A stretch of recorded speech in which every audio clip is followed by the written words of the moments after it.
Dengan mempelajari Sirah Nabawiyah, maka makin menambah kecintaan kepadanya. Semoga yang subscribe juga dimudahkan jalannya menuju surga.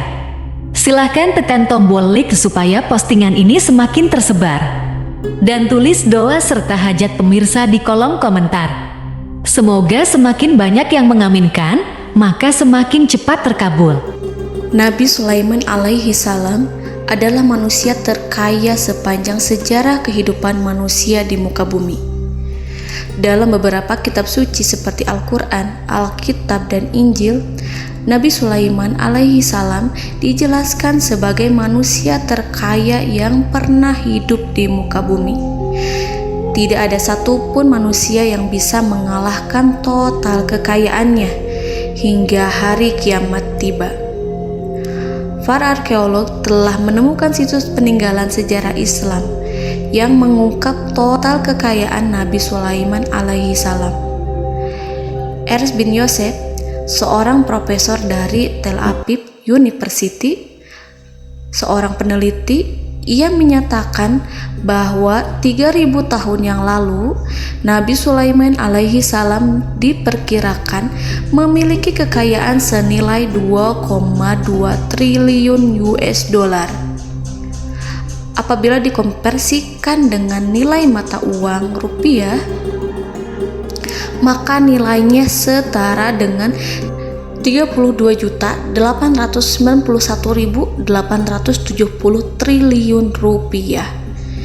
Nilai itu berkali-kali lipat lebih banyak dari total kekayaan negara Indonesia yang hanya mencapai 11.454 triliun per 30 Desember 2021. Nabi Sulaiman alaihi salam memiliki beberapa mukjizat. Di antaranya adalah dapat berbicara dengan bahasa binatang. Beliau dapat memerintah mereka untuk melakukan sesuatu. Beliau juga dapat mengendalikan besar kecilnya tekanan angin dan dapat mengatur ke arah mana angin akan berhembus. Sehingga dengan itu Nabi Sulaiman dapat memanfaatkan angin sebagai kendaraannya dan juga kendaraan tentaranya. Nabi Sulaiman juga bisa melunakkan besi dan membentuknya menjadi pakaian perang yang anti tusukan senjata tajam. Nabi Sulaiman juga memimpin para jin. Mereka tunduk dan patuh pada perintah Nabi Sulaiman alaihi salam. Tidak hanya setan, iblis laknatullah yang merupakan makhluk pembangkang dapat dibuat tunduk bertekuk lutut pada perintah-perintah Nabi Sulaiman. Nabi Sulaiman bisa melakukan teleportasi, yaitu berpindah dari suatu tempat ke tempat yang lain dalam waktu singkat. Peristiwa itu dibuktikan dengan pemindahan singgasana Ratu Balqis atas perintah Nabi Sulaiman. Nabi Sulaiman dikenal sebagai raja yang adil dan bijaksana. Nabi Sulaiman diberkahi kecerdasan yang luar biasa untuk menyatupadukan segenap kekuatan yang Allah berikan kepadanya. Ia mengelola dan membawa kerajaannya menjadi kekuatan raksasa yang tak terkalahkan di masanya dengan segenap kemampuan yang dimilikinya. Tentara Nabi Sulaiman adalah tentara terkuat di bumi tanpa ada yang menandingi. Pertanyaan mendasar yang muncul kali ini adalah dari mana sumber kekayaan dan kekuatan Nabi Sulaiman alaihi salam? Untuk mendapat jawaban dari pertanyaan itu, simak video ini sampai akhir. Sebelum itu, mari bantu channel ini terus berkembang dengan cara subscribe dan nyalakan tanda loncengnya. Berikan komentar yang positif dan berikan like serta share video ini. Bismillahirrahmanirrahim. Sungguh kami benar-benar telah menganugerahkan ilmu kepada Daud dan Sulaiman. Keduanya berkata, segala puji bagi Allah yang melebihkan kami dari kebanyakan hamba-hambanya yang mukmin. Sulaiman telah mewarisi Daud dan dia berkata, wahai manusia, kami telah diajari untuk memahami bahasa burung dan kami dianugerahi segala sesuatu. Sesungguhnya, semua ini benar-benar karunia yang nyata. Quran Surat An-Naml ayat 15-16. Saudara-saudaraku yang dirahmati Allah, pada ayat di atas disebutkan bahwa Sulaiman telah mewarisi Daud. Nabi Sulaiman mewarisi Nabi Daud dalam sisi kenabian dan kekuasaan, bukan mewarisi harta, karena para nabi tidak mewariskan harta. Sebab sepeninggalan mereka, harta para nabi menjadi sedekah bagi orang-orang yang ada di sekitarnya, yaitu orang-orang fakir dan orang-orang yang membutuhkan. Dan harta para nabi tidak dikhususkan bagi kalangan keluarganya. Rasulullah Shallallahu Alaihi Wasallam bersabda, "Kami para nabi tidak mewariskan." Nabi Sulaiman mewarisi kenabian dari Nabi Daud. Ini adalah hal yang jelas. Allah telah memilihnya sebagai nabi dari Bani Israel. Begitu juga Allah telah memberinya kekuasaan kerajaan sehingga ia menjadi pemimpin Bani Israel. Barangkali sesuatu yang paling penting yang diwarisi oleh Nabi Sulaiman dari Nabi Daud adalah tradisi militer. Kemajuan militer yang dahsyat telah berpindah kepada Nabi Sulaiman. Nabi Daud sebenarnya adalah seorang pengembala kambing yang sangat miskin, tetapi seiring dengan perjalanan waktu, ia menjadi komandan pasukan tiada tanding. Nabi Daud alaihi salam mengetahui bahwa kekuatan hakiki yang mengatur alam semesta adalah kekuatan Allah. Ketika Nabi Daud mengelurkan tangannya dan memegang potongan batu, lalu beliau melemparkannya dengan ketepel ke arah Jalut, kepala Jalut retak dan ambruk menghantam tanah. Ini sebagai bentuk demonstrasi kekuatan darinya. Kehadiran Nabi Daud mengubah pasukan Bani Israel, di mana mereka sebelumnya lari jika berhadapan dengan musuh. Maka kini keberadaan mereka mulai diperhitungkan di masa hidupnya. Nabi Daud mengalami peperangan yang sangat banyak, tapi Al-Quran tidak menceritakan secara terperinci. Hal itu dikarenakan karena Al-Quran adalah kitab dakwah di jalan Allah, bukan kitab sejarah.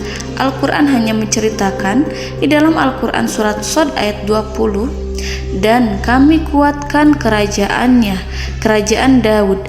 Ayat tersebut berarti bahwa Nabi Daud belum terkalahkan dalam peperangan yang diikutinya. Di samping dukungan yang Allah berikan kepadanya, juga pasukan dan rakyatnya, di mana mereka adalah orang-orang yang bertauhid, menyerahkan diri kepada Allah.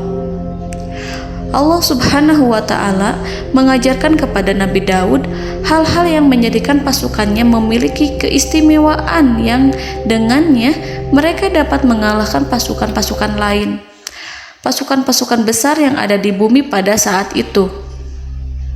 Allah Subhanahu wa Ta'ala berfirman dalam surat Saba ayat 10, "Dan kami telah melunakkan besi untuknya."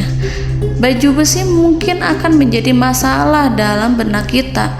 Ketika orang-orang yang berperang, baju besi cukup mengganggu gerakan mereka. Kita bisa membayangkan ketika ada dua orang berperang, salah satu dapat bergerak bebas, sementara yang lainnya tidak leluasa bergerak karena tertahan dengan pakaiannya. Namun, dengan kekuasaan Allah, Nabi Daud dapat melunakkan besi dan membuat baju besi yang ringan, yang mudah untuk digunakan. Ini adalah kemajuan penting yang Allah berikan kepada Nabi Daud dan tentaranya. Kemajuan itu kemudian diajarkan, diwariskan dan dimiliki oleh Nabi Sulaiman alaihi salam. Nabi Sulaiman memiliki pasukan dahsyat yang melebihi pasukan manapun di bumi saat itu, atau bahkan mungkin saat ini.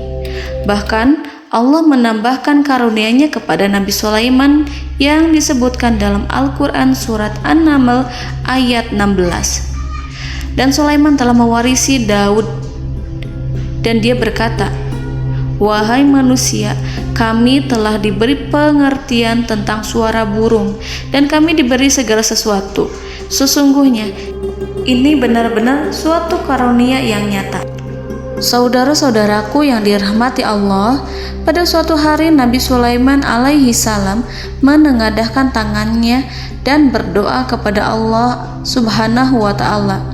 Antara hati Nabi dan Allah tidak ada penghalang, tidak ada jarak, tidak ada sekatan waktu, tidak ada satupun dari para nabi yang berdoa kepada Allah kecuali doanya pasti dikabulkan. Doa Nabi Sulaiman alaihi salam direkam dalam Al-Quran surat Shad ayat 35. Nabi Sulaiman berkata, "Ya Tuhanku, ampunilah aku, anugerahkanlah kepadaku kerajaan yang tidak dimiliki oleh seorang pun sesudahku." Nabi Sulaiman menginginkan dari Allah sesuatu kerajaan yang belum pernah diperoleh oleh siapapun setelahnya. Allah Subhanahu wa Ta'ala mengabulkan doa Nabi Sulaiman dan memberinya kerajaan tersebut. Nabi Sulaiman mewarisi kekuasaan, kenabian, hikmah ilmu dari Nabi Daud alaihi salam. Orang-orang menyebut Nabi Sulaiman Al-Hakim, Sulaiman yang bijaksana. Kebijaksanaannya tidak terbatas pada keadilan di tengah-tengah manusia dan juga kasih sayangnya kepada mereka. Namun, kebijaksanaan Nabi Sulaiman juga berlaku di kalangan burung dan binatang lainnya. Nabi Daud juga mengenal bahasa burung, tetapi Nabi Sulaiman dapat berbicara dengan bahasa burung. Bahkan, ia dapat menggantikannya sebagai pembantunya ketika Nabi Daud bertasbih di gunung-gunung. Dan burung-burung serta binatang-binatang buas ikut bertasbih bersamanya. Bahkan angin pun berhenti untuk mendengarkan tasbih itu. Sedangkan Nabi Sulaiman, Allah Subhanahu wa Ta'ala memberinya karunia lebih dari itu, di mana binatang-binatang buas tunduk padanya. Begitu juga angin dan burung. Saudara-saudaraku yang dirahmati Allah, Nabi Sulaiman alaihi salam mampu mendengarkan bisikan semut yang berbicara kepada sesama mereka. Bahkan, ia mampu memerintahkan semut tersebut sehingga semut itu menjadi taat pada perintahnya. Pasukan Nabi Sulaiman memiliki kekuatan yang sangat dahsyat. Belum pernah ada di dunia ini satu pasukan pun yang memiliki kekuatan seperti itu. Kekuatan Nabi Sulaiman berasal dari beberapa kombinasi yang sangat mengagumkan, sehingga karenanya ia tidak dapat tertandingi. Kekuatan itu terdiri dari manusia, binatang-binatang, jin, dan lain sebagainya. Kita mengetahui bahwa jin adalah makhluk Allah dan manusia tidak mampu melihatnya atau menghadirkannya atau meminta pertolongan kepadanya. Sedangkan Nabi Sulaiman telah diberi Allah suatu kemampuan untuk menundukkan jin, mempekerjakan mereka sebagai tentara di tengah-tengah peperangan. Bahkan ia mampu menjadikan mereka sebagai pekerja-pekerja kasar di kerajaannya saat tidak ada peperangan. Oleh sebab itu, ketika ada pasukan lain yang mencoba melawan pasukan Nabi Sulaiman, mustahil mereka akan mendapatkan kemenangan. Bahkan pasukan Nabi Sulaiman diperkuat oleh pasukan burung. Burung di pasukan Nabi Sulaiman memerankan tugas penting, yaitu menjadi agen intelijen. Kita mengetahui bahwa peranan informasi saat peperangan adalah hal yang penting. Dari informasi tersebut, pasukan dapat mengetahui keadaan lawannya. Demikianlah peranan burung pada pasukan Sulaiman. Ia terbang di tengah-tengah musuh. Kemudian, ia kembali kepada Nabi Sulaiman untuk menyampaikan berita tentang keadaan lawannya. Di samping jin dan burung, Allah juga menundukkan angin untuk Nabi Sulaiman. Nabi Sulaiman dapat memerintahkan angin dan ia mampu untuk menaiki angin tersebut. Dalam Al-Quran surat Shad ayat 36-40, Allah Subhanahu wa Ta'ala berfirman, "Kami tundukkan kepada angin yang berhembus dengan baik menurut kemana saja yang dikehendaki Sulaiman. Dan kami tundukkan pula kepadanya setan-setan, semuanya ahli bangunan dan penyelam, dan setan yang lain yang terikat dalam belenggu. Inilah anugerah kami, maka berikanlah kepada orang lain atau tahanlah untuk dirimu tanpa perhitungan, dan sesungguhnya dia mempunyai kedudukan yang dekat pada sisi kami dan tempat kembali yang baik." Saudara-saudaraku yang dirahmati Allah, Allah Subhanahu wa Ta'ala juga memberikan kemampuan yang tak seorang pun dari para nabi mendapatkannya, yaitu kemampuan untuk memerintah setan. Setan adalah salah satu bagian dari jin. Ia adalah kelompok yang celaka dari bangsa jin. Kelompok ini sebenarnya tidak mampu dikuasai oleh manusia, bahkan jin yang soleh tidak dapat mengatur setan. Adapun Nabi Sulaiman, Allah telah memberinya kekuasaan untuk menundukkan setan dan mempekerjakannya, bahkan mengikatnya dengan rantai serta menghukumnya jika ia menentang pada perintahnya. Setan membangun untuk Sulaiman istana-istana, patung-patung dan alat-alat perang. Bahkan setan-setan itu menyelam ke dasar lautan untuk mengeluarkan permata dan yakut untuk Sulaiman. Jika di antara setan yang menentang perintahnya, maka Nabi Sulaiman alaihi salam mengikatnya dengan rantai. Ini semua menunjukkan kekayaan Nabi Sulaiman dan kekuasaannya, di mana ia mampu mengatur banyak makhluk di bumi ini. Tentu saja, kemampuan itu semua adalah atas izin dari Allah Subhanahu wa Ta'ala sebagai mukjizat darinya. Allah Subhanahu wa Ta'ala berfirman dalam Al-Quran surat Saba ayat 12, dan sebagian dari jin adalah yang bekerja di hadapannya di bawah kekuasaannya dengan izin Tuhannya, dan siapa yang menyimpang di antara mereka dari perintah kami, maka kami rasakan kepadanya azab neraka yang apinya menyala-nyala. Para jin itu membuat untuk Sulaiman apa yang dikehendakinya, dari gedung-gedung yang tinggi, patung-patung, dan piring-piring yang besarnya seperti kolam, atau periuk yang tetap berada di atas tungku. Saudara-saudaraku yang dirahmati Allah, Nabi Sulaiman yang bijaksana adalah penguasa yang tak tertandingi di muka bumi. Meskipun memperoleh nikmat-nikmat khusus yang agung itu yang Allah berikan kepada Sulaiman, beliau tetap menunjukkan dirinya sebagai manusia yang paling banyak berzikir kepada Allah dan manusia yang paling banyak bersyukur di zamannya. Saudara-saudaraku yang dirahmati Allah, sebagaimana Allah Subhanahu wa Ta'ala memberikan nikmat kepada ayahnya Nabi Daud alaihi salam, di mana ia mampu melunakkan besi dan Allah mengajarinya bagaimana cara mencairkan besi, maka Nabi Sulaiman alaihi salam dapat memanfaatkan tembaga yang cair untuk peperangan. Dan juga di saat perdamaian, pada saat peperangan, beliau mencampur tembaga dengan besi dan menjadikannya perunggu. Mereka menggunakan senjata-senjata perunggu dalam peperangan seperti pedang, baju besi, dan juga pisau. Senjata-senjata ini adalah senjata yang paling kuat pada saat itu. Sedangkan di saat damai, tembaga digunakan untuk membuat bangunan, perhiasan, dan sebagainya.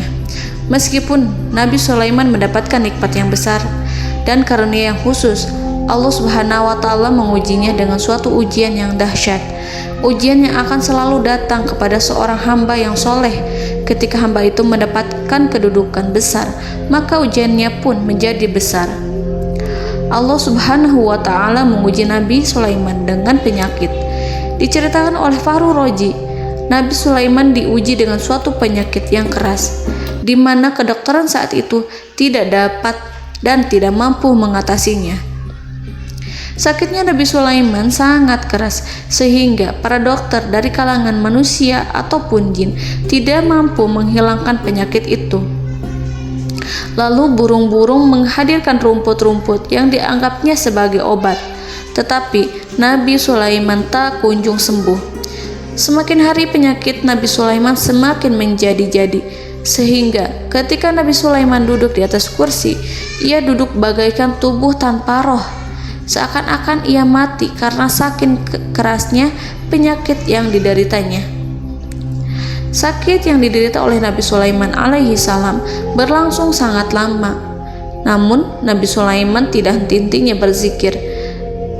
Ia meminta kesembuhan kepada Allah serta beristighfar pada Allah dan mengungkapkan rasa cinta kepadanya. Selesailah ujian Allah terhadap hambanya Nabi Sulaiman. Beliau pun sembuh. Nabi Sulaiman merasakan kembali kesehatannya setelah ia mengetahui segala kejayaan dan segala kekuasaan serta segala kebesarannya tidak lagi mampu menghilangkan penyakit yang dideritanya kecuali jika Allah menghendaki. Saudara-saudaraku yang dirahmati Allah, Nabi Sulaiman telah membangun tempat ibadah, tempat sujud, sehingga manusia menyembah Allah di dalamnya. Orang-orang yang membangunnya berjumlah puluhan ribu orang. Tentu setiap kelompok dari mereka memiliki pekerjaan masing-masing. Di antara mereka ada yang mencairkan tembaga, di antara mereka ada yang tukang pahat, ada yang tukang ukir, ada yang membelah batu, ada yang memotong kayu, ada yang mendatangkan rumput-rumput dari Libanon, ada yang mendatangkan emas dan menjadikannya lempengan-lempengan yang mengkilat untuk menutupi kayu, serta untuk melapisi dinding-dinding. Bahkan golongan jin pun membantu membangun tempat tersebut, tentu dengan perintah dan bimbingan Nabi Sulaiman. Mereka membuat patung-patung yang besar, membuat bejana yang besar untuk tempat makan para tentara dan pekerja, yaitu bejana seperti gunung. Karena saking berat dan besarnya, mereka juga membuat tempat-tempat minum yang besarnya seperti kolam. Nabi Sulaiman mengawasi para pekerjanya dan juga mengurusi masyarakatnya, di mana beliau mengenali problem mereka dan berusaha memecahkannya. Beliau juga mengawasi pasukan dari kalangan binatang dan burung. Beliau mengetahui apabila ada satu di antara mereka yang tidak datang, kemana ia pergi serta mengapa ia pergi. Nabi Sulaiman menguasai pengetahuan itu semua. Nabi Sulaiman bukan hanya mengetahui problem tentara-tentaranya dari kalangan manusia ataupun tentaranya dari kalangan burung, namun ia juga menunjukkan kasih sayang terhadap semut, di mana beliau mendengar bisikannya dan tidak suka untuk menginjaknya. Nabi Sulaiman selalu menundukkan kepalanya ke bumi sebagai bentuk rasa rendah diri dan syukur kepada Allah. Pada suatu hari, Nabi Sulaiman alaihi salam berjalan di depan tentaranya dan tiba-tiba ia mendengar suara semut yang berkata kepada temannya dari kalangan semut. Hal itu terekam dalam Al-Quran surat An-Nahl ayat 18-19. Wahai semut-semut, masuklah ke dalam sarang-sarangmu agar kamu tidak terinjak oleh Sulaiman, sedangkan mereka tidak menyadarinya.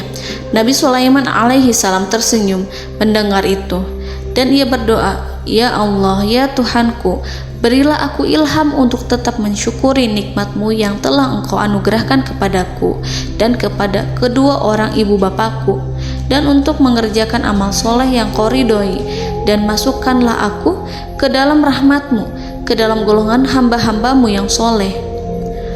Saudara-saudaraku yang dirahmati Allah, meskipun Nabi Sulaiman mendapatkan kekuasaan dan memiliki tentara yang besar, namun beliau menunjukkan kasih sayang terhadap bangsa semut. Beliau mendengarkan bisikannya dan melihat semut yang ada di depannya. Oleh karena itu, tak mungkin baginya untuk menginjak golongan semut itu. Nabi Sulaiman bersyukur kepada Allah telah memberinya nikmat, yaitu nikmat rahmat dan kasih sayang. Di samping itu, Nabi Sulaiman alaihi salam adalah orang paling kaya di dunia. Istananya terbuat dari kayu gaharu yang memiliki wangi harum. Istananya terbuat dari emas yang terkadang dari kristal. Beliau juga memiliki kursi besar yang terbuat dari emas dan permata. Istana Nabi Sulaiman merupakan istana yang paling besar di dunia. Nabi Sulaiman menggunakan pakaian dari emas dan permata. Meskipun demikian, Nabi Sulaiman tetap menunjukkan sebagai hamba yang berserah diri dan rendah diri di hadapan Allah Subhanahu wa Ta'ala, dan sederhana di depan manusia. Nabi Sulaiman yang merendahkan diri di hadapan Allah, ia selalu sujud kepada Allah sebagaimana ayahnya yang selalu bertasbih pada Allah. Nabi Sulaiman selalu melantunkan lagu-lagu cinta ilahi dan hanya memuji Allah Subhanahu wa Ta'ala. Pada suatu hari, Nabi Sulaiman alaihi salam mengeluarkan perintah kepada pasukannya untuk bersiap-siap. Kemudian Nabi Sulaiman keluar dan memeriksa pasukannya satu demi satu. Kelompok yang pertama adalah kelompok manusia. Nabi Sulaiman memperhatikan kesiapan mereka. Lalu Nabi Sulaiman mengeluarkan perintah-perintah kepada mereka. Kemudian Nabi Sulaiman memeriksa kelompok jin dan menyampaikan perintahnya kepada mereka. Beliau memenjarakan jin yang tampak bermalas-malasan saat bekerja. Lalu beliau memeriksa binatang dan berkata kepada mereka, apakah mereka sudah makan dengan baik? Apakah mereka tidur dengan nyenyak? Apakah ada yang mengadu pada mereka, misalkan karena penyediaan suatu ataukah karena makanan yang tidak layak? Apakah ada di sana yang sakit dan lain sebagainya? Semuanya diperiksa oleh Nabi Sulaiman. Ketika Nabi Sulaiman merasa puas dengan semuanya, Nabi Sulaiman memasuki tenda tempat berkumpulnya para burung. Nabi Sulaiman alaihissalam kemudian memasuki tenda tersebut, mengamati keadaan di sekitarnya, sehingga beliau mengetahui bahwa ada satu burung yang tidak hadir, yaitu burung hudhud. Nabi Sulaiman berkata yang diabadikan dalam Quran surat An-Naml ayat 20. Mengapa aku tidak melihat burung hudhud? Burung-burung yang lain tampak terdiam sebagai penghormatan, dan mereka mendengarkan apa yang akan dikatakan pemimpin mereka. Nabi Sulaiman mengarahkan pandangannya pada semua burung dan tidak menemukan burung hudhud di antara mereka. Tak seekor burung pun yang mengetahui keberadaannya. Burung hudhud absen pada apel wajib kali ini. Nabi Sulaiman mulai menampakkan kemarahannya. Tiba-tiba, seekor burung kecil memberanikan diri untuk berkata kepada Nabi Sulaiman, "Wahai Nabi yang mulia, seharusnya hudhud ada bersamaku kemarin untuk melaksanakan tugas penyelidikan. Ia adalah pemimpin misi, namun burung hudhud belum datang. Oleh karena itu aku tidak pergi bersamanya." Burung itu tampak gemetar. Nabi Sulaiman mengetahui bahwa hudhud tidak hadir dan tak seorang pun mengetahui kemana ia pergi. Burung hudhud pergi tanpa izin terlebih dahulu. Dalam keadaan marah, Nabi Sulaiman berkata, "Sungguh aku benar-benar akan mengazabnya dengan azab yang sangat keras atau benar-benar menyembelihnya, kecuali jika ia benar-benar datang kepadaku dengan alasan yang jelas."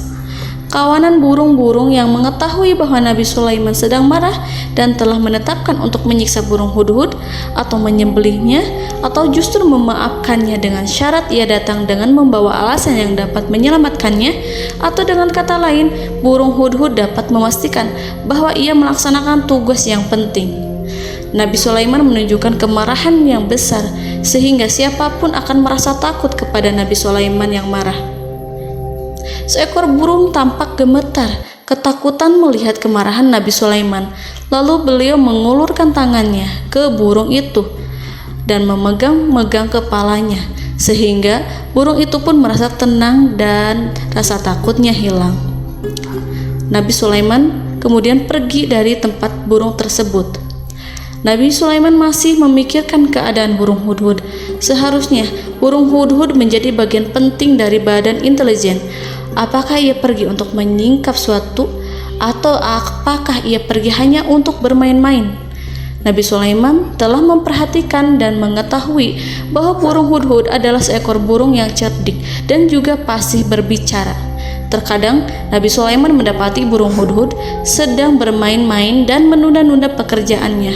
Namun ketika Nabi Sulaiman melihatnya, burung hudhud memahami bahwa perbuatannya tidak benar. Oleh karena itu, ia tidak boleh menyampur adukan antara waktu serius dan waktu bermain. Tidak lama setelah itu, burung hudhud tiba di tempat para burung. Burung-burung yang lain berkata kepadanya, "Wahai hudhud, pergilah engkau ke tempat Nabi Sulaiman. Jika ia mengetahui bahwa engkau telah sampai, jiwamu benar-benar terancam."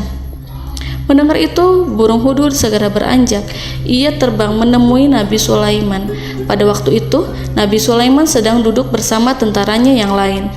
Burung hudhud berdiri. Ia telah merencanakan untuk memulai pembicaraan dengan Nabi Sulaiman sebelum Nabi Sulaiman bertanya kepadanya kemana dia pergi.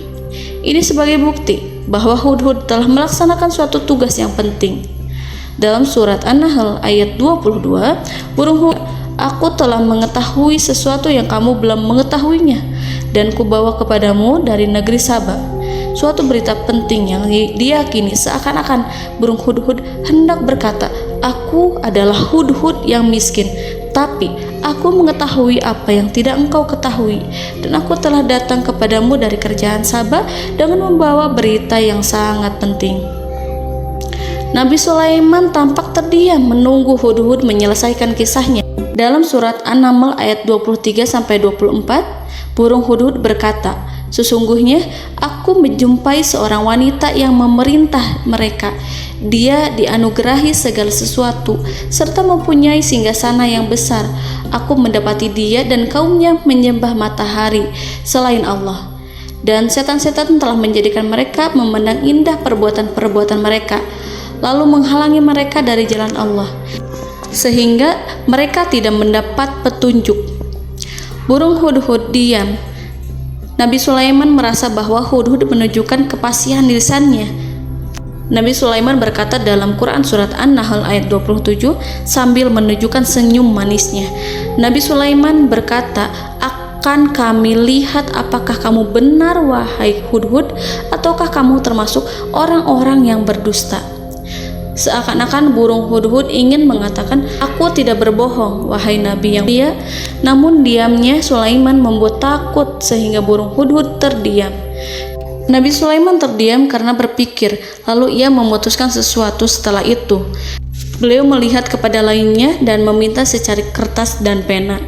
Nabi Sulaiman menulis surat yang singkat dan menyerahkan kepada Hudhud serta memerintahkan kepadanya seperti yang dikatakan dalam Quran surat An-Nahl ayat 28.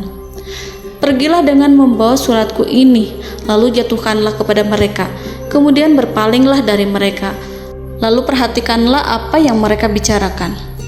Al-Quranul Karim hanya menceritakan dalam Al-Quran surat An-Naml bagaimana perginya Hudhud dan bagaimana ia menyerahkan surat itu. Lalu Al-Quran langsung menyebut keadaan kerajaan Balqis yang saat itu sedang membaca surat di depan para pembesar kerajaan dan para menterinya. Dalam Quran surat An-Naml ayat 29-31, berkatalah Balqis, "Wahai pembesar-pembesar, sesungguhnya telah dijatuhkan kepadaku sebuah surat yang mulia. Sesungguhnya surat ini dari Sulaiman, dan sesungguhnya isinya dengan menyebut nama Allah yang Maha Pengasih lagi Maha Penyayang, bahwa janganlah kalian berlaku sombong terhadapku dan datanglah kepadaku sebagai orang-orang yang berserah diri." Saudara-saudaraku yang dirahmati Allah, dalam surat tersebut Nabi Sulaiman menyebutkan supaya mereka menyerahkan diri dan tunduk kepada perintah Nabi Sulaiman. Nabi Sulaiman memerintahkan agar mereka meninggalkan penyembahan terhadap matahari. Nabi Sulaiman tidak mempersoalkan akidah mereka dan tidak memuaskan mereka dengan apapun. Nabi Sulaiman hanya memerintahkan bahwa ia berada di atas kebenaran. Bukankah ia didukung kekuatan yang berlandaskan keyakinan yang dimilikinya? Nabi Sulaiman hanya memerintahkan mereka agar tunduk dan patuh kepadanya. Ratu Sabak menyampaikan surat tersebut di tengah-tengah kaumnya. Dalam Quran surat An-Naml ayat 32 dijelaskan, "Dan berkatalah Balqis, wahai para pembesar, berilah aku pertimbangan dalam urusanku ini. Aku tidak pernah memutuskan sesuatu persoalan sebelum kamu berada dalam majelisku." Saudara-saudaraku yang dirahmati Allah, para pembesar istana Balqis menentang surat tersebut. Isi surat itu membangkitkan kesombongan kaum Saba, di mana mereka merasa lebih kuat. Mereka mengetahui bahwa di sana ada seorang yang mencoba menentang mereka dan mengisyaratkan peperangan kepada mereka. Lalu ia meminta kepada mereka untuk memenuhi syarat-syaratnya sebelum terjadinya peperangan dan kekalahan. Dalam surat An-Nahl ayat 33, mereka menjawab, "Kita adalah orang yang memiliki kekuatan dan juga memiliki keberanian yang sangat besar dalam peperangan, dan keputusan berada di tanganmu, wahai ratuku. Maka pertimbangkanlah apa yang akan kamu perintahkan." Saudara-saudaraku yang dirahmati Allah, para pembesar kaum Saba seakan ingin berkata, "Kita siap untuk melaksanakan perang." Tampaknya ratu itu memiliki kebijakan yang lebih baik dari pembesar kaumnya. Surat Sulaiman itu membuatnya berpikir lebih jernih dan lebih berhati-hati. Ia berusaha sebisa mungkin menghindari peperangan. ratu itu berpikir dalam tempo yang lama. Nama Sulaiman tidak diketahuinya dan ia pun belum pernah mendengarnya. Oleh karena itu, Ratu kaum Saba tidak mampu mengetahui dan mendeteksi seberapa besar kekuatan Nabi Sulaiman. Boleh jadi Nabi Sulaiman memiliki kekuatan yang dahsyat, sehingga ia mampu memerangi kekuasaannya dan mengalahkannya. Kemudian Ratu memperhatikan apa yang ada di sekelilingnya. Ia melihat kemajuan masyarakatnya dan juga kekayaannya. Barangkali ia mengira bahwa Nabi Sulaiman iri terhadap kemajuan dan kekayaannya itu, sehingga Nabi Sulaiman ingin menyerangnya. Setelah mempertimbangkan isi surat Nabi Sulaiman dengan cermat, Ratu Saba memilih untuk tidak bersikap ceroboh dan bodoh. Ratu lebih suka untuk menggunakan bahasa kelembutan. Ia mengirim kepada Nabi Sulaiman suatu hadiah yang besar.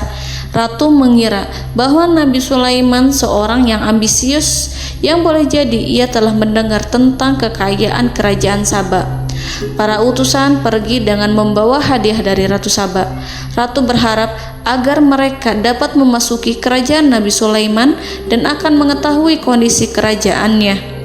Saat mereka pulang, Ratu ingin mendengar secara langsung dari mereka tentang bagaimana keadaan kaum Nabi Sulaiman dan pasukannya.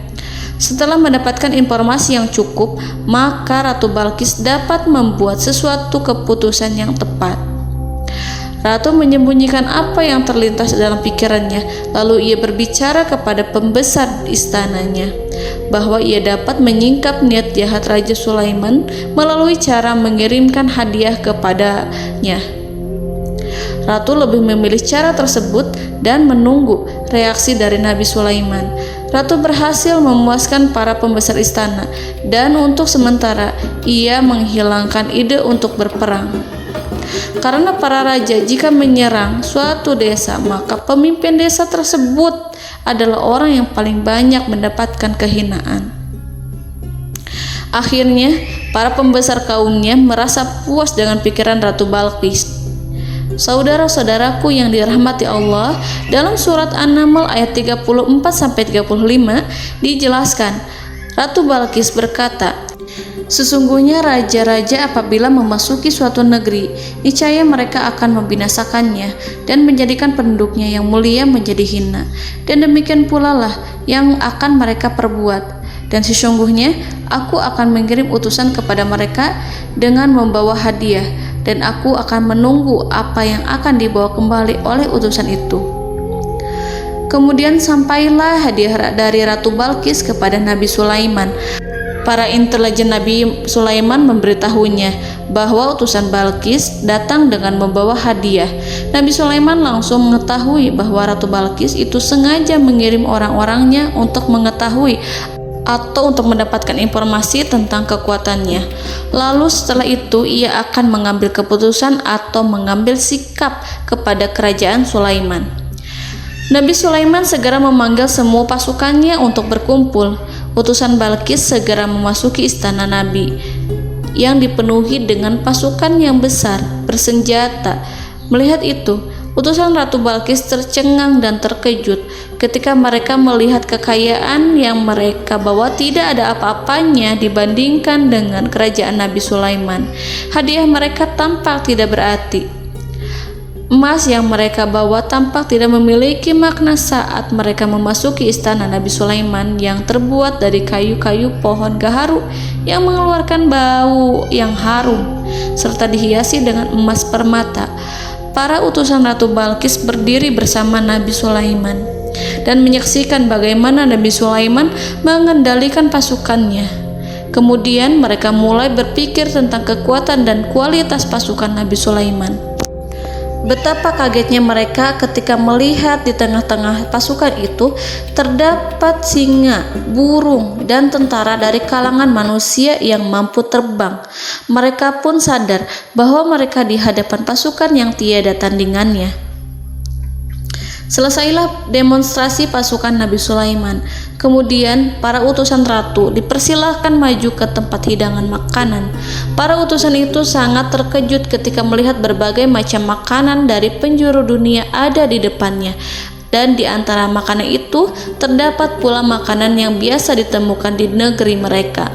Tetapi mereka melihat bahwa makanan itu memiliki rasa yang lebih istimewa. Selain itu, piring-piring yang ada di depan mereka dan dijadikan tempat makan tersebut terbuat dari emas, dan mereka dilayani oleh laki-laki yang berhias dengan emas. Di meja makan itu terdapat burung, ikan laut, dan berbagai macam daging yang mereka tidak mampu lagi membedakan daging apa itu. Nabi Sulaiman tidak makan bersama mereka, tapi beliau makan dengan menggunakan piring yang terbuat dari kayu. Beliau memakan roti yang kering yang dicampur dengan minyak. Inilah makanan yang dipilih Nabi Sulaiman. Makan bersama mereka dalam keadaan diam, mereka merasa kehadiran Nabi Sulaiman menciptakan suatu wibawa yang luar biasa. Selesai perjamuan itu, lalu dengan sangat malu mereka menyerahkan hadiah dari Ratu Balqis kepada Nabi Sulaiman. Hadiah itu berupa emas yang bagi mereka hadiah itu sangat bernilai tinggi. Tapi di sini hadiah itu tampak kecil di hadapan kekayaan-kekayaan Nabi Sulaiman yang sangat mengagumkan.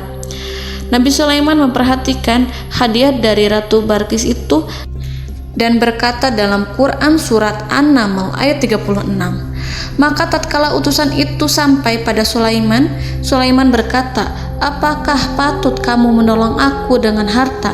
Maka apa yang diberikan Allah kepadaku lebih baik daripada apa yang diberikannya kepadamu. Tetapi kamu merasa bangga dengan hadiahmu." Saudara-saudaraku, Raja Sulaiman menyingkap dengan kata-katanya yang singkat. Itu penolakannya terhadap hadiah mereka. Ia memberitahu utusan itu bahwa ia tidak menerima hadiah tersebut.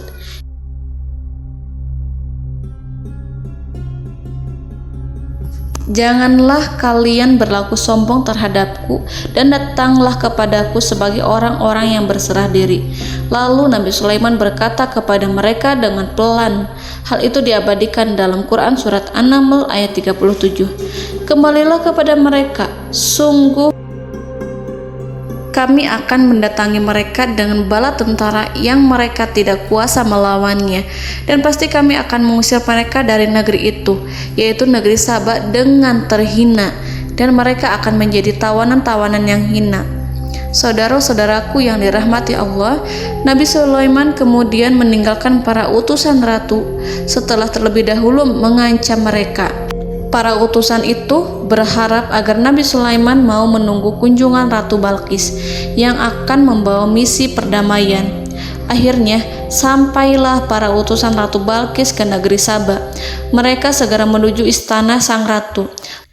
Mereka memberitahu bahwa negeri mereka sedang ada di ujung tanduk. Mereka menceritakan kepada ratu tentang kekuatan Nabi Sulaiman dan tidak mungkin bagi mereka mampu melawannya. Mereka meyakinkan Ratu Balqis bahwa ia harus mengunjunginya dan melihat sendiri bagaimana kebesaran kerajaan Nabi Sulaiman. Kemudian ratu menyiapkan dirinya untuk pergi menuju kerajaan Nabi Sulaiman. Nabi Sulaiman duduk di kursi kerajaan di tengah-tengah para pembesarnya dan para menterinya serta para komandan pasukannya. Beliau berpikir tentang sosok Ratu Balqis. Nabi Sulaiman mengetahui bahwa Ratu Balqis menuju tempatnya. Balqis dikelilingi rasa takut. Nabi Sulaiman berpikir sejenak tentang bagaimana matahari disembah. Ia memikirkan bagaimana informasi yang diterima oleh intelijennya tentang kemajuan kerajaan Balqis dalam bidang kesenian dan ilmu pengetahuan. Nabi Sulaiman bertanya kepada dirinya sendiri, apakah kemajuan menjadi penghalang untuk mengetahui kebenaran? Apakah ratu itu senang dengan kekuatan yang dicapainya? Dan ia membayangkan bahwa kekuatannya adalah segalanya.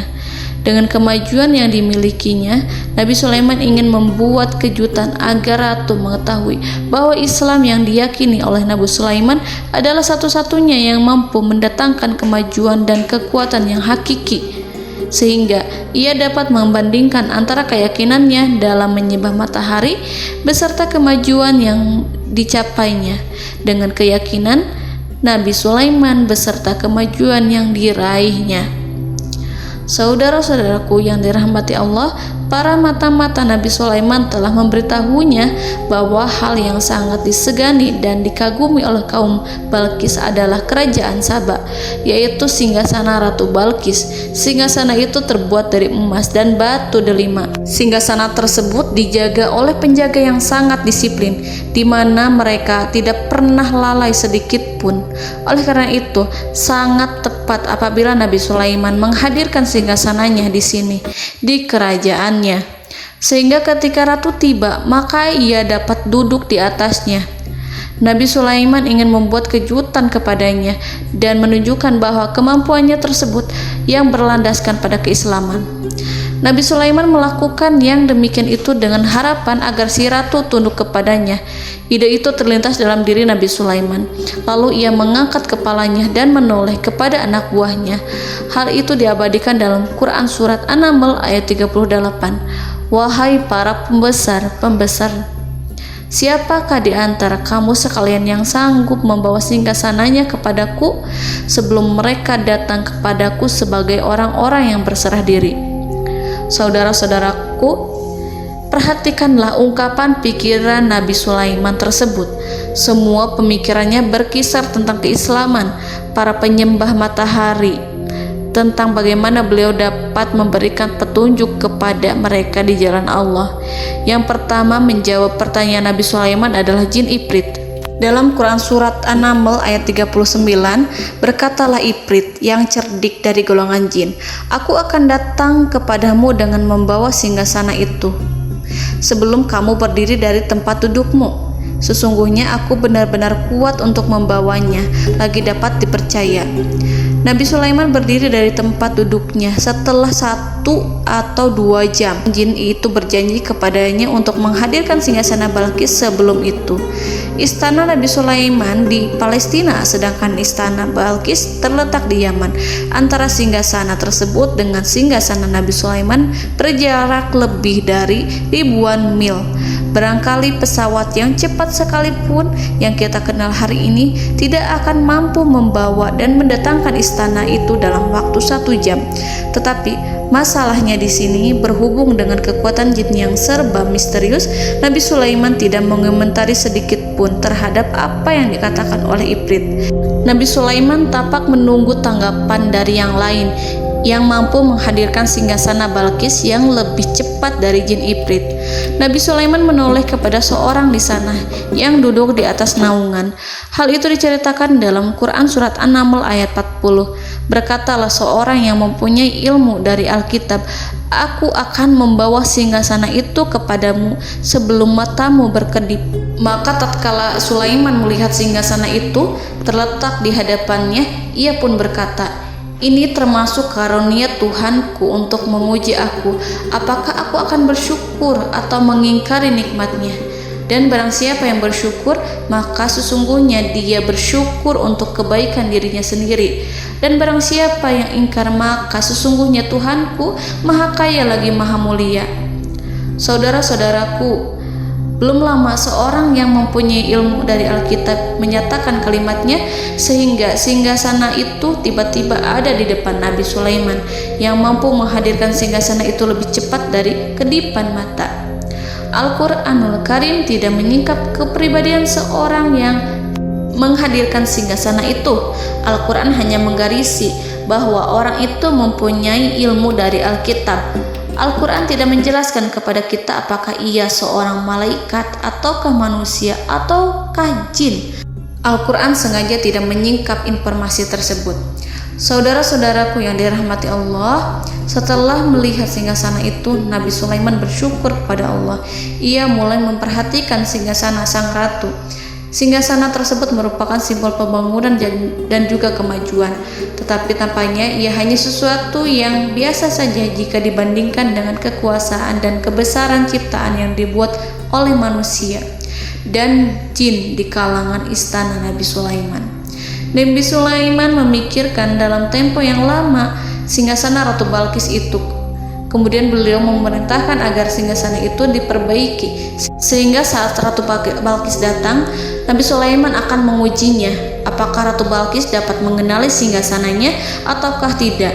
Dalam Al-Quran surat An-Naml ayat 41, Nabi Sulaiman berkata, "Ubahlah baginya singgasananya, maka kita akan melihat apakah dia mengenal ataukah dia termasuk orang-orang yang tidak mengenalnya." Saudara-saudaraku yang dirahmati Allah, Nabi Sulaiman memerintahkan agar dibangun istana yang akan digunakan untuk menyambut Ratu Balqis. Nabi Sulaiman memilih tempat di laut dan ia memerintahkan agar dibangun suatu istana di mana sebagian besar terdiri dari air laut. Nabi Sulaiman memerintahkan agar lantainya itu terbuat dari kaca yang tebal dan kuat sehingga orang-orang yang berjalan di atas istana itu akan dapat melihat di bawahnya ada ikan-ikan yang berwarna-warni yang berenang-renang ke sana kemari, dan mereka akan melihat rumput-rumput laut yang bergerak-gerak. Akhirnya selesailah pembangunan istana itu. Saking bersihnya kaca lantainya sehingga tampak di sana tidak ada kaca. Burung hudhud memberitahu Nabi Sulaiman bahwa Ratu Balqis telah sampai di dekat kerajaannya. Kemudian Ratu Balqis datang. Al-Quran tidak menyebutkan keadaan Nabi Sulaiman saat menyambut Balqis, namun Al-Quran menunjukkan dua sikap Ratu Balqis ketika pertama kali datang. Yang pertama, bagaimana sikap Ratu Balqis ketika pertama kali melihat singgasananya yang datang mendahuluinya, padahal ia telah meninggalkan pengawalnya untuk setia menjaga singgasana itu. Keadaan kedua adalah keadaan ketika di depan istana yang dibangun untuk menyambut Ratu Balqis. Istana itu penuh dengan permata dan banyak ikan berenang di bawahnya. Dalam Quran surat An-Naml ayat 42 dijelaskan, dan ketika Balqis datang, ditanyakanlah kepadanya, "Serupa inikah singgasanamu?" Balqis menjawab, "Seakan-akan singgasana ini adalah singgasanaku. Kami telah diberi pengetahuan sebelumnya dan kami adalah orang-orang yang berserah diri." Saudara-saudaraku, pada dialek di atas, Balqis melihat singgasananya dan ia tercengang saat mengetahui bahwa itu adalah singgasana miliknya. Namun kemudian ia mulai ragu karena melihat tidak sepenuhnya itu singgasana miliknya. Jika itu benar-benar miliknya, lalu bagaimana ia datang mendahuluinya? Dan bila bukan singgasananya, maka bagaimana Sulaiman dapat meniru sepersis dan seteliti itu? Padahal Sulaiman tidak pernah sekalipun ke kerajaannya. Nabi Sulaiman berkata saat melihat Balqis mengamati singgasananya, "Apakah ini singgasanamu?" Balqis terlihat sangat kebingungan, namun setelah itu ia menjawab, "Sepertinya benar." Nabi Sulaiman berkata, "Kami telah diberi ilmu sebelumnya dan kami sebagai orang-orang muslim."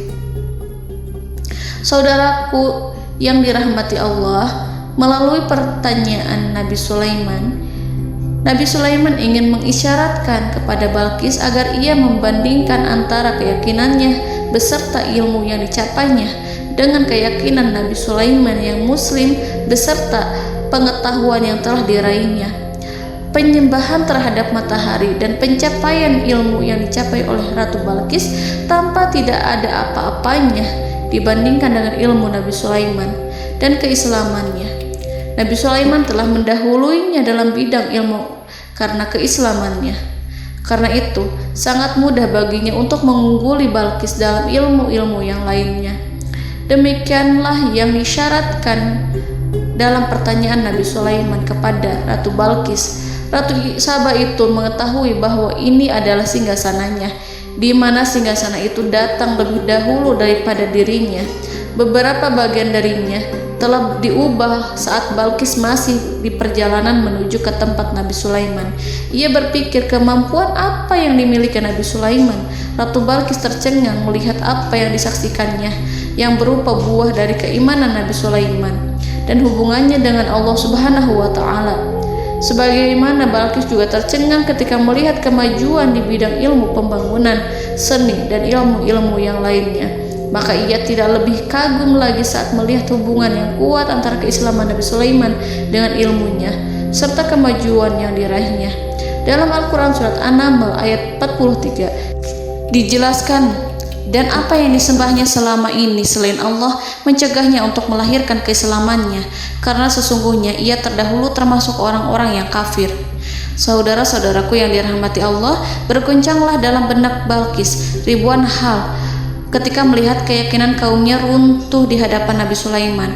Ia menyadari matahari yang disembahnya hanya merupakan ciptaan Allah, dan Allah lah yang menggerakkannya untuk hamba-hambanya. Lalu terbitlah matahari kebenaran dalam dirinya. Hatinya diterangi oleh cahaya baru yang tidak akan tenggelam seperti tenggelamnya matahari. Masa keislamannya hanya menunggu waktu.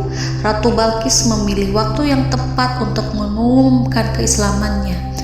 Allah Subhanahu wa Ta'ala berfirman dalam Quran Surat An-Naml ayat 44. Dikatakan kepadanya, masuklah ke dalam istana. Maka tatkala ia melihat lantai istana itu, dikiranya kolam air yang besar dan disingkapnya dua betisnya. Berkatalah Sulaiman, sesungguhnya ia adalah istana licin yang terbuat dari kaca. Berkatalah Balqis, wahai Tuhanku, sesungguhnya aku telah berbuat zalim terhadap diriku, dan aku berserah diri bersama Sulaiman kepada Allah Tuhan semesta alam. Saudara-saudaraku yang dirahmati Allah, dikatakan kepada Balqis, masuklah ke dalam istana. Ketika ia masuk, maka ia tidak menyaksikan adanya kaca, tetapi ia melihat air, sehingga ia mengira akan bersinggungan dengan air. Lalu ia menyingkapkan sedikit bajunya agar bajunya itu tidak basah. Nabi Sulaiman mengingatkannya tanpa melihatnya agar ia tidak khawatir terhadap pakaiannya, karena pakaiannya tidak akan basah sebab di sana tidak ada air. Itu sekedar kaca yang halus, yang saking halusnya sehingga ia tidak tampak. Pada kesempatan itulah Balqis mengumumkan keislamannya yang mengakui kelalimannya, dan ia menyatakan menyerahkan diri kepada Nabi Sulaiman dan kepada Allah Tuhan semesta alam. Lalu kaumnya pun mengikutinya dan mereka memeluk Islam. Balqis menyadari ia berhadapan dengan penguasa yang terbesar di bumi dan Nabi Allah yang mulia. Untuk pertama kalinya, wajah Sulaiman tampak dihiasi dengan senyuman yang menunjukkan kepuasannya sejak Balqis mengunjunginya. Demikianlah Nabi Sulaiman mewujudkan kejayaannya yang hakiki dan menyebarkan cahaya Islam di muka bumi. Saudara-saudaraku, Al-Quran tidak menyebutkan kisah Balqis setelah keislamannya. Para ahli tafsir mengatakan bahwa ia menikah dengan Nabi Sulaiman. Selain itu, ada yang mengatakan bahwa ia menikah dengan salah satu orang dekat Nabi Sulaiman. Ada juga yang mengatakan bahwa sebagian Raja Habasyah adalah keturunan dari buah perkawinan ini. Wallahu a'lam bishawab. Saudara-saudaraku yang dirahmati Allah, Nabi Sulaiman hidup di tengah-tengah kejayaan dan kemuliaan di bumi. Kemudian Allah menetapkan kematian untuknya, sebagaimana kehidupan Sulaiman berada di puncak kemuliaan dan kejayaan yang penuh dengan keajaiban yang luar biasa. Maka kematiannya pun merupakan tanda-tanda kebesaran Allah yang penuh dengan keajaiban. Demikianlah bahwa kematiannya sesuai dengan kehidupannya, sesuai dengan kejayaannya. Allah berfirman tentang kematian Sulaiman di dalam Al-Quran Surat Saba ayat 14. Maka tatkala kami telah menetapkan kematian Nabi Sulaiman, tidak ada yang menunjukkan kepada mereka kematiannya itu kecuali rayap yang memakan tongkatnya. Maka tatkala ia telah tersungkur, tahulah jin bahwa kalau sekiranya mereka mengetahui yang gaib, tentulah mereka tidak akan tetap dalam siksa yang menghinakan. Saudara-saudaraku, kemampuan Nabi Sulaiman untuk menundukkan jin dan mempekerjakan mereka serta hubungan mereka dengan semua itu menimbulkan fitnah di tengah-tengah manusia dalam hal tertentu. Kematian Nabi Sulaiman merupakan batasan jawaban terhadap fitnah ini. Kami tidak mengetahui siapa yang mengklaim bahwa jin mengetahui hal yang gaib, apakah itu setan yang terkutuk atau jin yang bodoh atau manusia yang tertipu. Kami tidak mengetahui siapa yang bertanggung jawab terhadap tersebarnya isu yang keliru ini. Yang kita ketahui adalah bahwa hal tersebut adalah mempengaruhi sebagian manusia dan jin. Barangkali manusia berkata kepada diri mereka, selama jin melakukan perbuatan yang luar biasa ini, maka apa gerangan yang menjadikan mereka tidak mengetahui hal yang gaib itu? Manusia itu lupa bahwa kunci kegaiban berada di tangan Allah. masalah ilmu gaib tidak akan mampu dikuasai oleh jin dan manusia. Hanya Dia yang mengetahuinya, dan manusia diberitahu hanya sedikit sekali. Saudara-saudaraku yang dirahmati Allah, seakan-akan Allah telah merencanakan bahwa kematian Sulaiman bertujuan untuk menghancurkan pemikiran itu, yaitu pemikiran bahwa jin mengetahui hal-hal yang gaib. Jin bekerja untuk Nabi Sulaiman selama beliau hidup, dan tatkala beliau meninggal, maka tugas mereka menjadi bebas. Nabi Sulaiman meninggal tanpa diketahui oleh jin, sehingga mereka tetap bekerja untuk mereka, tetap mengabdi kepada Sulaiman. Seandainya mereka mengetahui hal yang gaib, niscaya mereka tidak akan meneruskan pekerjaan mereka. Saudara-saudaraku, pada suatu hari Nabi Sulaiman memasuki mihrabnya untuk itikaf ibadah dan beribadah kepada Allah. Tak seorang pun yang berani mengganggu khalwatnya. Mihrab Sulaiman terletak di puncak gunung dan dindingnya terbuat dari permata. Pada suatu hari, Nabi Sulaiman duduk bersandar pada tongkatnya dan ia tampak tenggelam dalam tafakur. Beliau berzikir pada Allah hingga rasa kantuk menguasainya. Lalu setelah itu malaikat maut menemuinya. Nabi Sulaiman pun meninggal. Beliau bersandar kepada tongkatnya. Jin melihatnya dan mengira bahwa beliau sedang sholat, sehingga mereka pun terus melanjutkan pekerjaannya. Berlalulah hari demi hari yang panjang. Datanglah rayap, yaitu semut kecil yang memakan kayu. Hewan itu mulai memakan tongkat Nabi Sulaiman. Rayap itu tampak lapar. Sebagian dari tongkat Nabi Sulaiman dimakan beberapa hari oleh rayap itu.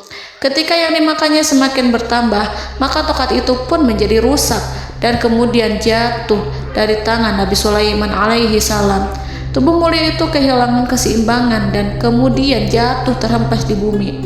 Tatkala tubuh suci itu tersungkur, maka manusia segera menuju ke arahnya. Mereka menyadari dan mengetahui bahwa Nabi Sulaiman telah meninggal dalam waktu yang lama. Jin menyadari bahwa mereka tidak mengetahui hal yang gaib, dan manusia pun mengetahui hakikat ini. Seandainya jin mengetahui hal yang gaib, niscaya ia tidak akan meneruskan siksa yang hina. Mereka tidak akan bekerja kepada Sulaiman. Demikianlah Nabi Sulaiman alaihi salam meninggal dalam keadaan duduk dan sholat di mihrabnya. Lalu berita itu tersebar bagaikan api di bumi. Manusia, burung, dan binatang buas mengantarkan jenazah Nabi Sulaiman. Sekawanan burung tampak sedih dan menangis. Semua makhluk bersedih. Akhirnya tak seorang pun mengetahui bahasa burung di bumi. Meninggallah seorang yang memahami pembicaraan burung, binatang-binatang, jin, dan lain sebagainya. Burung-burung itu berkata, betapa beratnya kehidupan di tengah orang-orang yang tidak mengetahui pembicaraan kita. Allahu a'lam.